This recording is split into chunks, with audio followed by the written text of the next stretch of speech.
দর্শক, আপনারা জানেন দেশে ভয়াবহ বন্যা। সেই বন্যায় কিন্তু ফেনী, নোয়াখালী সহ ৮টি জেলায় এইভাবে ভয়াবহ বন্যায় প্লাবিত হয়ে গেছে ঘর বাড়ি এবং ভেসে যাচ্ছে মানুষ।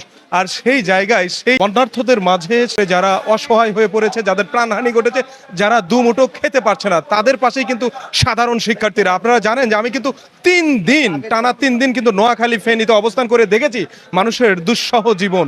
এই দুঃসহনীয় জীবনে সাথে কিন্তু আসলে যুক্ত হয়েছে সাধারণ শিক্ষার্থীরা। আমার পিছনে দেখতে পাচ্ছেন ত্রাণের যে ভান্ডার, সারা দেশ থেকে শুধু শিক্ষার্থী না, সাধারণ মানুষরা কিন্তু শিক্ষার্থীদের পাশে এসে দাঁড়িয়েছেন এবং শিক্ষার্থীরা তারা কিন্তু দিনরাত ২৪ ঘন্টা কঠোর পরিশ্রম করে কিন্তু সেই বন্যার্থদের মাঝে দুমুঠো খাবার তুলে দেওয়ার চেষ্টা করছে।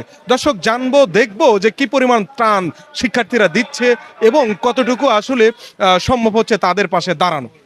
আপনারা দেখেছেন যে ছাত্র জনতার যে আন্দোলনটা, ছাত্রদের আন্দোলন, সেটা হচ্ছে ছাত্র জনতার আন্দোলনে পরিণত হয়েছে এক দফার মাধ্যমে।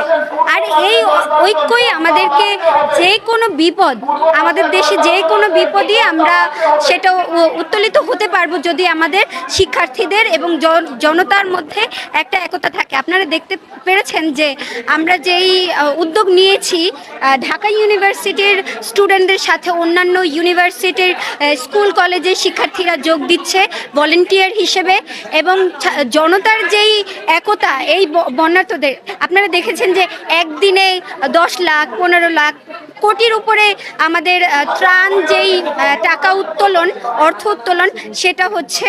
আর আমি মনে করি যে বন্যার এই দুঃসময়টা কেটে যাবে এবং আমরা আমাদেরকে যতবারই ভাঙার চেষ্টা করা হবে ততবারই আমরা এক হব। আপনারা জানেন যে ফেনী, নোয়াখালী, কুমিল্লা এই অঞ্চলে হচ্ছে বিগত 40 বছর পরে আকস্মিক, আমরা বিশ্বাস করি এটা একটা রাজনৈতিক বন্যা। এটা রাজনৈতিক বন্যা, সে আকস্মিক একটা বন্যার কারণে আমরা আমাদের জীবদ্দশা, আমরা যারা তরুণ আছি, কখনো দেখিনি যে হচ্ছে ফেনী শহর ডুবে গিয়েছিল। তো আমরা এটা আমাদের জীবদ্দশা আমরা প্রথম দেখলাম। এই রাজনৈতিক বন্যা মোকাবেলা করার জন্য বাংলাদেশের প্রত্যেকটা স্কুল কলেজের শিক্ষার্থী থেকে শুরু করে আমাদের বৃদ্ধ, বাংলাদেশের একবারে প্রবীণ নাগরিক পর্যন্ত প্রস্তুত ছিল। এবং আমরা হচ্ছে সর্বোচ্চ চেষ্টা করতেছি বন্যার্থ মানুষদের পাশে দাঁড়ানোর জন্য। আমরা গত কয়েকদিন আগে একবারে ছোট পরিসরে শুরু করেছিলাম। আমরা ভেবেছিলাম যে হচ্ছে আমাদের যারা বৈষম্য বিরোধী ছাত্র আন্দোলনের শুভাকাঙ্ক্ষী সহকর্মী আছে, তারা আমরা যতটুকু পারি ততটুকু দিয়ে হচ্ছে আমরা বন্যার্থদের পাশে দাঁড়াবো।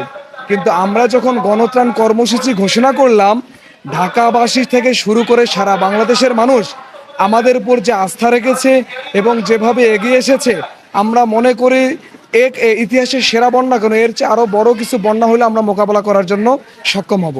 আশানুরূপভাবে আমরা যা আশা করছি, আমাদের দেশের ছাত্র জনতা যেভাবে হচ্ছে একত্রিত হবে তার চেয়ে বেশি একত্রিত হয়েছে। এটা আমাদের এই জেনারেশন এসে আমরা খুবই আনন্দিত, খুবই গর্বিত এখন আমরা।